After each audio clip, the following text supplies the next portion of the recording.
All right, this is Rollo back again. Got another travel story for you. Um, this one is from Turkey. So, just brief synopsis in Turkey. It's got a lot of history. Three major empires: the Romans, Ottoman, and I'm forgetting one, but they did have three major empires there. So it's got a lot of history there, a lot of culture. It's Middle Eastern culture mixed with Asian culture, mixed with European culture. So it's a lot to see there. So it's a cool place to go visit if you've never been. I think it's got just a lot to see. And it's got its modern side and its older side too. It's just an amazing place overall. And I'll talk plenty about Turkey. So today I'm going to talk about like the artifacts. So whenever you go to a different country, you go to like the museums and stuff like that, and they have a lot of artifacts and things there. So Turkey's no different, and as I said, it has three major empires there. So when you have three major empires, you're gonna have a lot of stuff. So one of the places I went to was I think it was called Takapaki Palace, and I think it's been there for ages.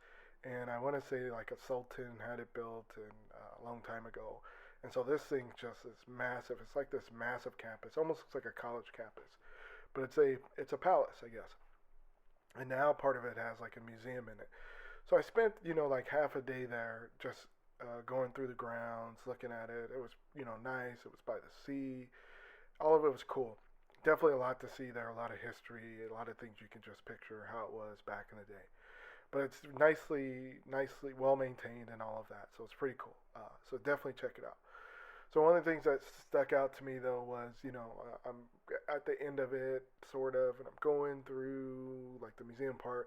You can see these artifacts, and so I see a couple there. So you see Muhammad, which artifacts from him, which wasn't surprising, to me, um, being the impact Muhammad's had on that country and part of the Middle East there.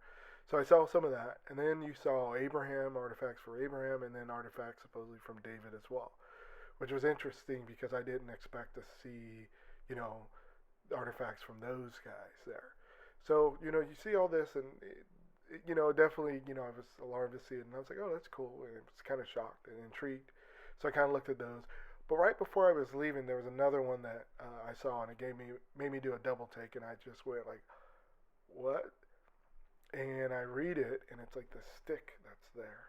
Looks like kind of like a regular stick, I guess, sort of, or like a little small branch or staff or whatever. And you read it, and it says it's Moses' staff, and I'm like, what? I gotta read this. So yeah, I'm reading it, and the one that used I guess, the part the Red Sea. There might be some Bible scholars listening. That's what they said they have. So, I'm not here to say if it is or not. Believe it or not, I just know that's where I saw it, and I was so shocked because I'm not really a museum person, but I'll go through and look.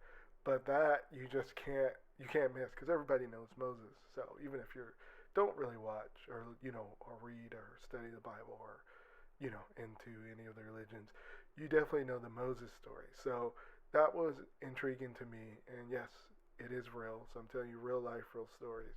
That is what I saw in this palace. Believe it or not, Moses' staff. So that's all I have for today.